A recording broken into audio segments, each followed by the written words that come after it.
નમસ્કાર મિત્રો, સ્વાગત છે મારા એક બીજા નવા વ્લોગમાં।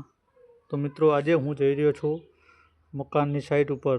તો હું તમને બતાવી રહ્યો છું આજનું બહારના ભાગનો કલર, જેનું કેટલા સુધી કામ આવ્યું છે તો જોઈ લઈએ મિત્રો। તો તેનું કઠેડાનું કામ આજે ચાલુ છે અને પટ્ટાનું કામ ચાલુ છે મિત્રો। તો અમારી ચેનલ પર નવા હોય તો ચેનલને સબસ્ક્રાઈબ કરવાનું ભૂલતા નહીં મિત્રો। ત્યાં સુધીમાં મિત્રો, બધા મિત્રોને જય માતાજી।